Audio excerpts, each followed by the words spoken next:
Hi there. So yeah, I'm David Glennon. I work in the UK BIM Alliance. I'm the lead for the standards group there. I'll spend a bit of time in this presentation. I'll explain what standards mean and what the UK BIM Alliance is, and then we'll make our way down through to the personal certification piece that that you saw on the agenda today.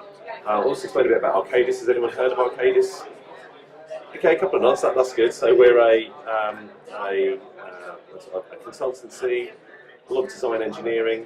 That came from the old Hyder business. There's about 5,000 of us in the UK.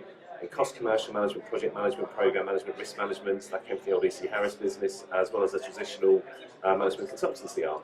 I'm the head of digital there, so it's my responsibility to make sure that we land our digital strategy in the UK and implement that and really make a difference and add some value to our clients. But first what I'll do is I'll start off with standards. So my question is, what are standards? We've got a nice compact room here that feels very intimate, so I'm sure we can get some answers from the room. But has anyone in the room here thought about standards? Can anyone tell me what they mean to you? Guidance on doing a process or... Brilliant. Yeah. Guidance on doing a process, excellent. Any more? Using the same language. Using the same language. Has anyone did anyone go to Digital Construction Week?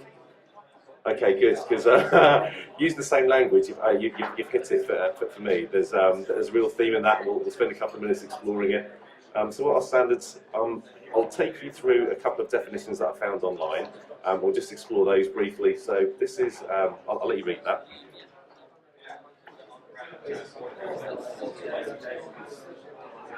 Well, that's a direct quote from the British Standards Institute, and everything I'll talk about won't be UK and Britain, but that doesn't work. But the things that I like here is it's about driving innovation, increasing productivity, making people's lives easier, safer and healthier. Now, I fancy a bit of that. And then if we look at CEN, so CEN's the European standards body. And again, the words in here that I like are they play an important role in economy, facilitating business interaction, bringing innovative products to markets and interoperability, something that's often a challenge when we're looking at digital construction or BIM in our industry. So I think standards are actually quite interesting. A lot of people see them as really dry things, but if we're talking about innovation, interoperability and things like that really moving in the market, then that's a good thing. Here's the NSAI, and again they're talking, the bit that I liked here was for the products and services from ARM to be recognised and relied on all over the world. That's very powerful. I'll talk briefly about buildingSMART, so a quick show of hands, who's heard of buildingSMART? Okay, well this is good. So buildingSMART, the international home of open BIM. That's how UK BIM Alliance and CitA are probably most closely aligned. I'll talk a little bit more about that in a moment, but we have a UK and Ireland chapter within buildingSMART, and that's another way that we interact with standards. Well, I'll briefly talk about, I'll try and make it a bit more real, and this is where I think that the common language bit comes in. So I think standards are important in my life. So I spent a lot of time when I was younger travelling up and down the country, often in a van, going doing work on construction sites. And to start the day, I would often go and buy what I would call a bacon roll. That's how I'd start my day. So for me, coming from the south of the UK, it's a bacon roll.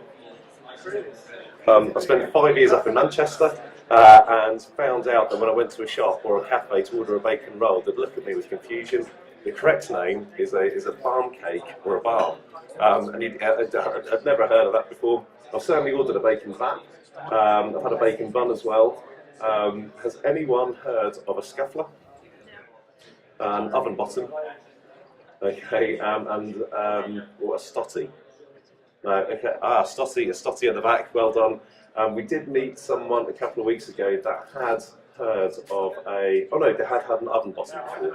So I've still got a few on the list to tick off.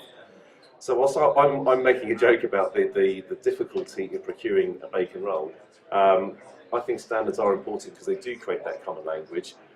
There's a common understanding, and if we make this a bit more serious and looking at, say, how we procure a large infrastructure project, or how we, say, procure an airport, having that common language so everyone knows what they're doing, what they're buying, is very important. And the way that standards are created is through knowledge and experience with experts, but importantly with that market context. So to make it a little bit less UK, can anyone tell me what that is? It's a what? Breakfast roll. It says it there, breakfast roll. Now, I've been desperately trying to find one of those, but haven't found one yet. It looks absolutely fantastic. But you can see already with the Irish view of making of standards, helping them export internationally. Here's a clip from the, I think it was the New York Times, and the jumbo breakfast roll is now part of American culture. Over the last couple of years, as people moved, it's the Washington Post, as people moved there the last couple of years, so already exporting breakfast goods, which I think is fantastic. So a few examples of standards in our industry. A couple of my favourites here. British Standard 6349, dredging and land reclamation, very important. Something about flooding incidents. Another personal favourite, ISO 22476. Has anyone heard of a Maynard pressure meter? Or a flexible dilatometer? No, I'm desperate to find someone who knows what either of those two things are. But the ones that you're probably more familiar with would be BS 1192. Have people heard of that or seen that? Yeah. Okay. So that's a cornerstone in delivering BIM, and in a UK context, delivering BIM level 2. But that's a British standard, and I'll talk a little bit more about how that's changing shortly. And ISO 16739, and that's IFC. That's it's an open standard that's come out through buildingSMART.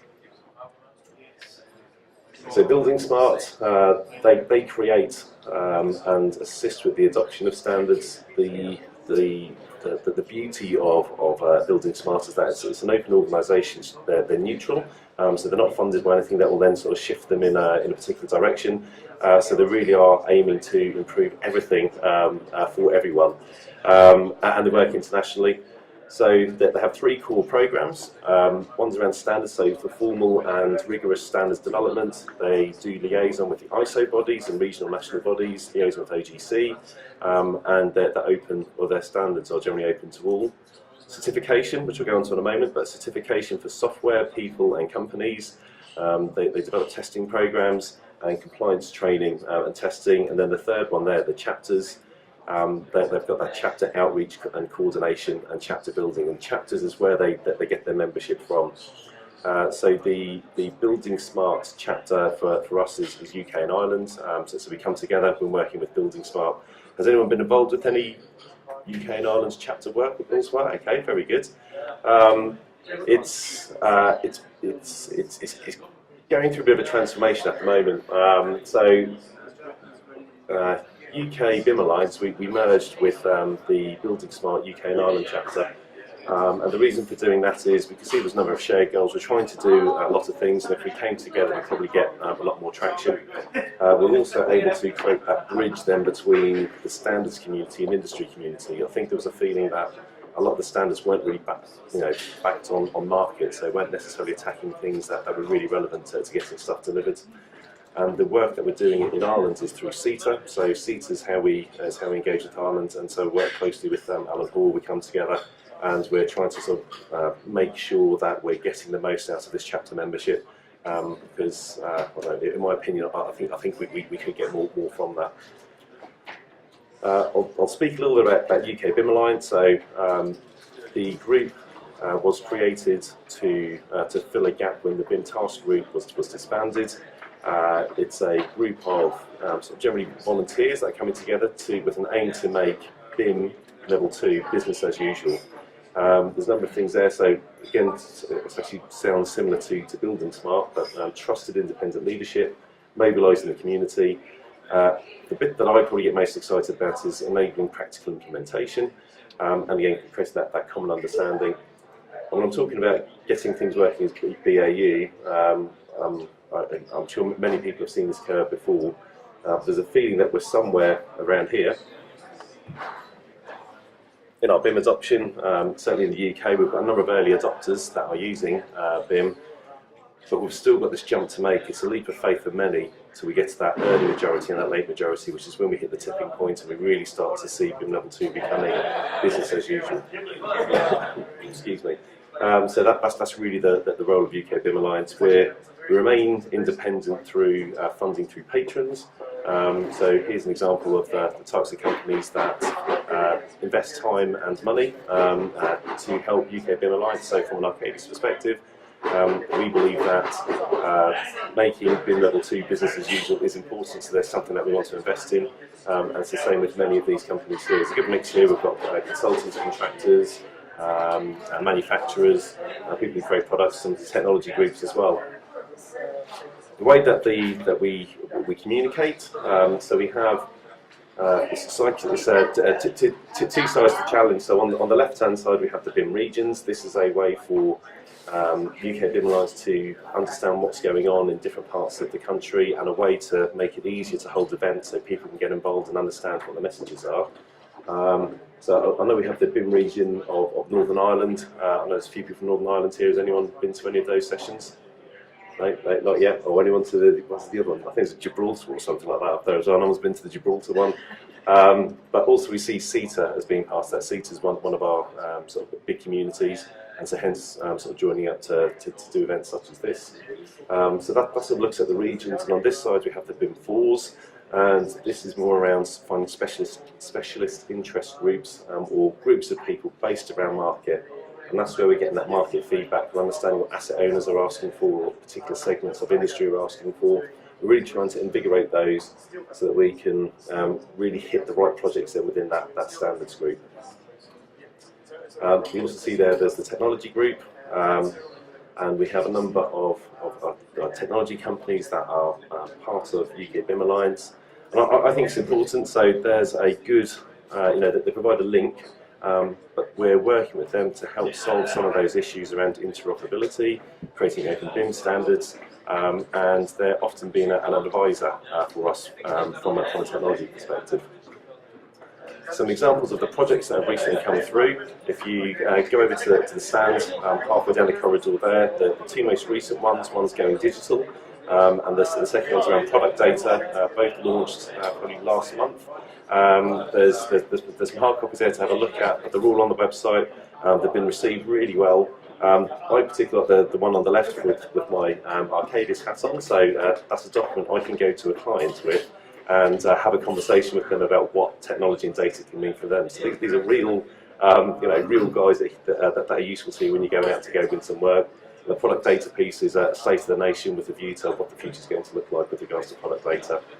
The most popular one that we've had to date is the Winted report, so it starts to look at some of the legal implications to BIM, and it was up for an award for one of the best BIM initiatives. Has anyone had a look at that report, read the report? Yeah, okay, I really would recommend it. It speaks in plain language about what some of the challenges are, and this really has helped us, or helped me and my colleagues in other companies, really engage the legal community so that we can start to understand how to do these things properly.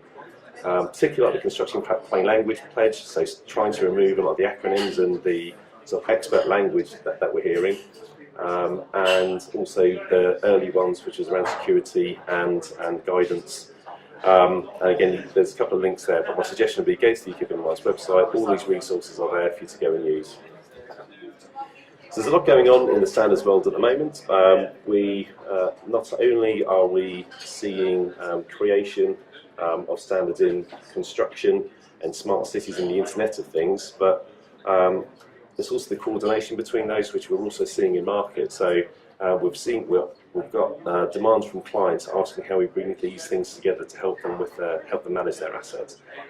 So from a standards perspective, they're also mirroring what's been asked for in market. Same with that link between CapEx and asset management. There's a number of projects going on there at the moment, both at a local level and at an international level. Product data was spoken about. There's more IFC coming through, and the British standard, that's the ISO 19650. Did anyone manage to catch the 19650 presentation yesterday? Okay, so I'll go into a little bit of detail on that then. This diagram here sort of shows how some of the different parties or the different standards organisations work together. So BS 1192, PAS 1192, those documents that I said were the cornerstone of BIM Level 2, they sit down here at a sort of fairly local level.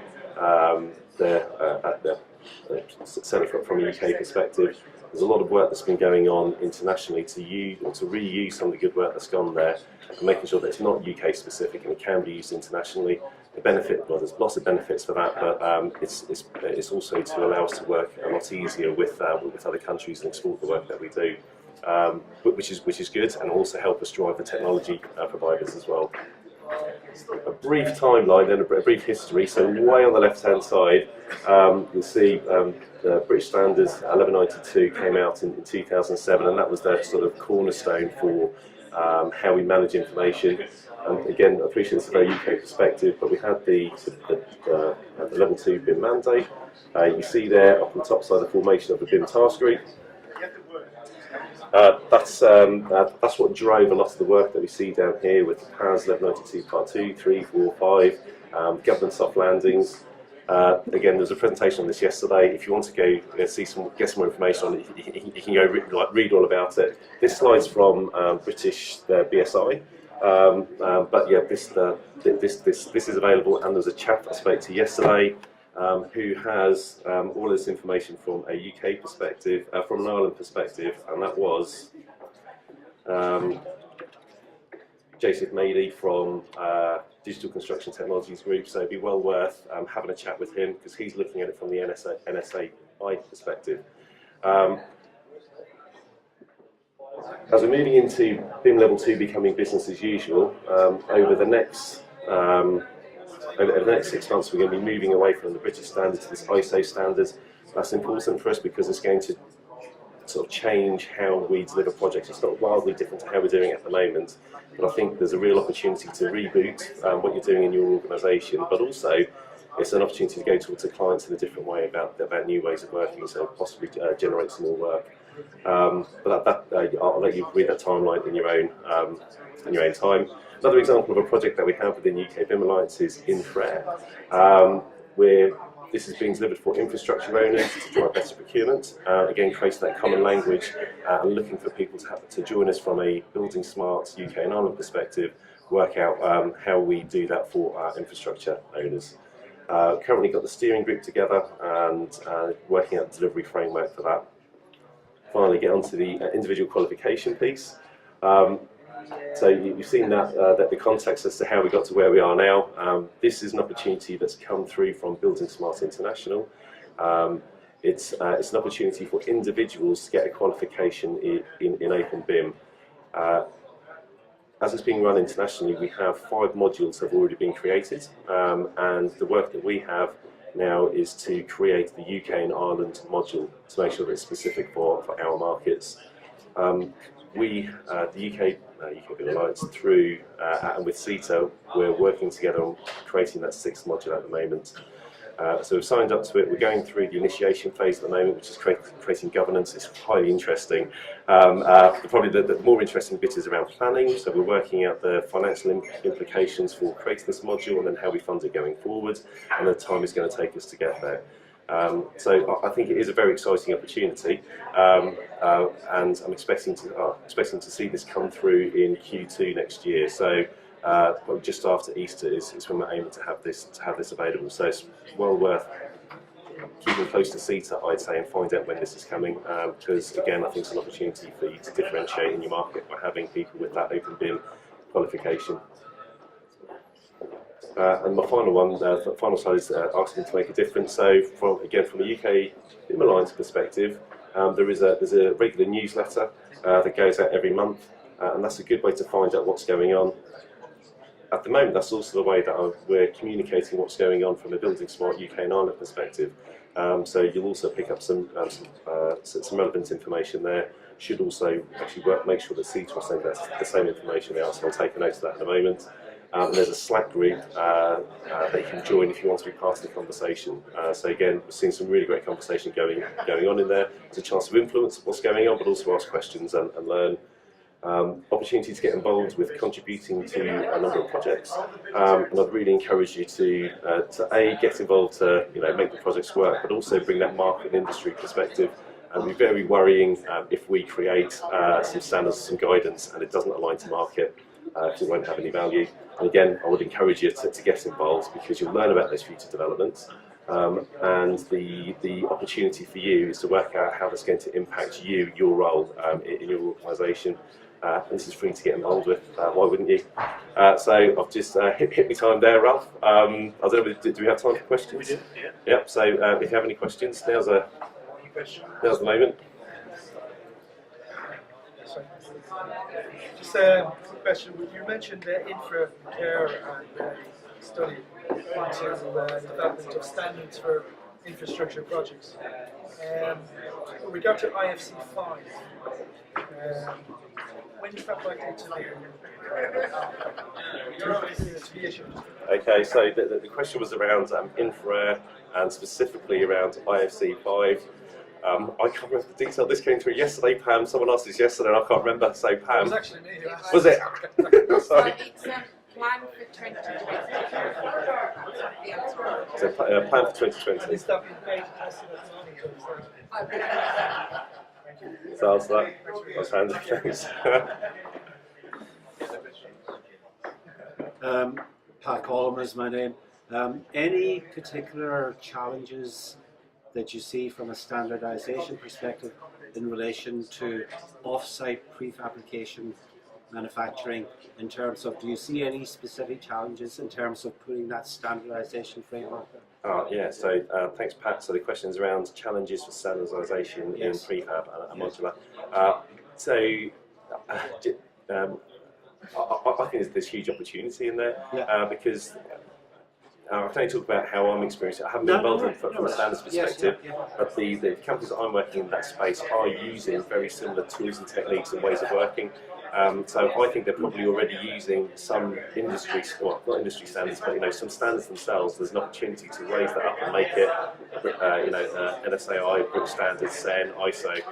So I think it's really ripe for some standardisation. That would certainly help the rest of the supply chain then with how to engage.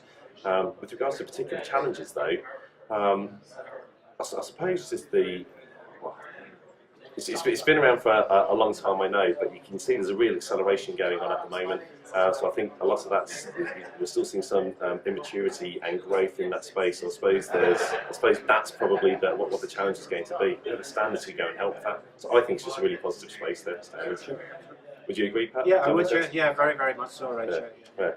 I think it's the most exciting space there is. So on the BIM Search program you're talking about, SMART, you're saying 5 modules already existing and developing. Is there any plans to roll out the 5? Because obviously there's an exercise to train trainers, or is it you're going to wait until the 6th one's done before you do anything in terms of rolling out? Yeah, so given the train the trainer program. Yeah. So the question was, we've got 5. Is there any intention to roll out 5 and then do the 6th one later? I think we probably could and should revisit that as an option. I think we're following a process that means that we have to make a decision to do.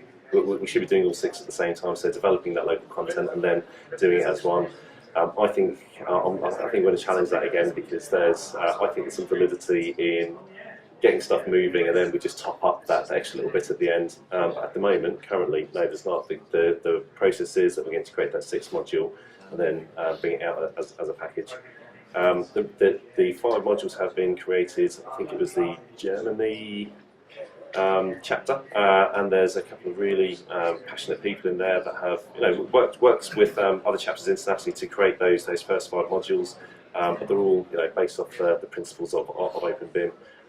So my feeling is that this last module, we can make it as easy or as hard as we want to make it. My view is it shouldn't be that hard. We shouldn't be making it so specific for UK and Ireland that that it requires an awful lot of effort. Not going to create a spotty. The spotty? A stotty? Yeah, indeed. Yeah. Okay. Thanks. Sorry, one more question. Are you getting much traction from clients in joining up to the Alliance? Or? Yeah, so that's a great question. So the question is, are we getting traction from clients? So through the BIM 4s, yes, certainly seeing sort of more asset owners getting involved in there. I think there's a bit of a fear because you're going to have a client in a room with a load of people in the supply chain that they don't often like to be in that environment. Hence, there's a group called BIM for Clients. I think they're meeting today, in fact, they have. So there you go. They've even got their own group so they can be in their environment, which helps us to understand what they're looking for from their perspective. So that's probably one of the least mature groups because they're just starting up again. I'm hoping that they'll see the value of it and grow. So yeah, so we are seeing it. Very good. Thank you very much. Thanks, David.